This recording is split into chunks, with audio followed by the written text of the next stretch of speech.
Hey, what's up guys? Welcome back to K Kinto One's videos. Thank you for staying tuned in. Really appreciate it. I appreciate your support. Today we're going to be going over the Stamina Templar build. This is a revised version of the build.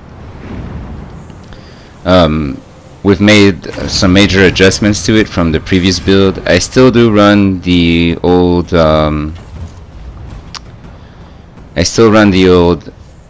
shield breaker setup from time to time, especially with all these pet builds running out in Cyrodiil. But this is my new setup. The ultimates are situational. I do swap them around a little bit. As you can see on the stats, we do have high stamina, we have high recovery, and our weapon damage is pretty decent. I am running the Warrior Mundostone currently, but I prefer the Serpent over the Warrior. The reason for that is because it gives you better self-sustain. The skills are pretty much the same. The only minor thing is we're not running the Ritual of Retribution anymore. We put Binding Javelin in our back bar. Restore and Focus, though, I feel like is really good because of the 8% damage mitigation and the 8% healing done, extra healing received. This is, if you look at it, $28.99 with a potion on stamina recovery. It goes about 3k after you use Repentance.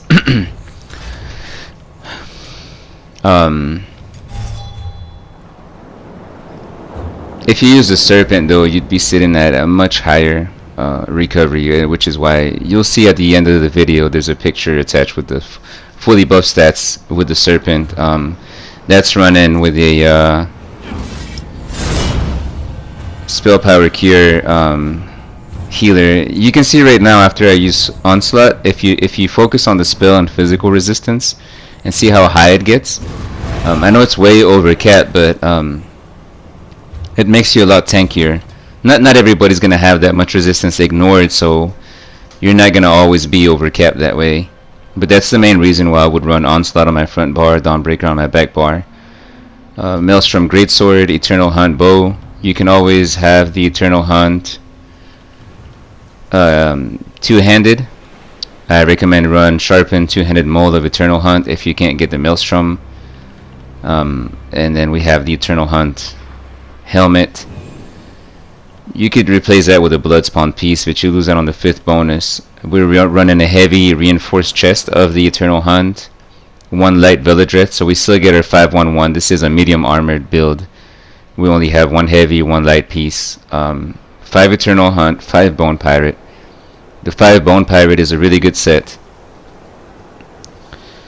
I'm currently trying to get all the Ravager pieces that I need to complete a different setup. I do recommend if you want the extra damage, like just tons of burst damage, instead of Eternal Hunt, get the Ravager and run the Bone Pirate and Ravager set together, and it's gonna make you extremely hard to kill and hard hitter for sure. I'm still working on it, but I have the worst luck in this game, so I can never get the setup properly. I get all kinds of horrible pieces and the worst traits, right? You can see our shield breaker set still ongoing.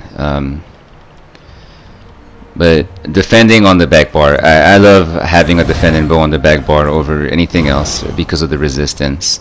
As far as the gameplay goes, the way you want to play this build is where you want to kite your opponents around a little and have them stand inside your ruin and then come back to burst them down. It doesn't always work this way.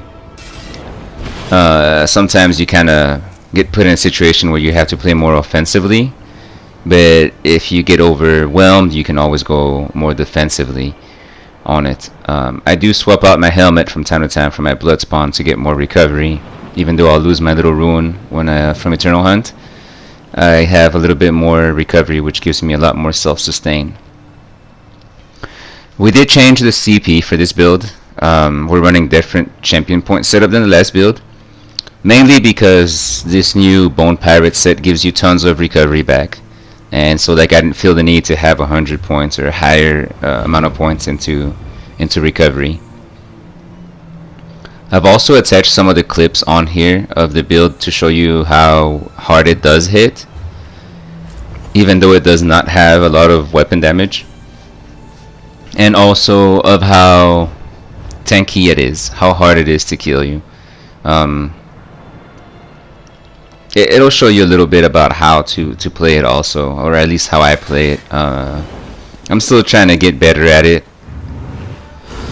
Every patch it seems like we're changing different setups and builds, and you know, you can never just get used to one thing.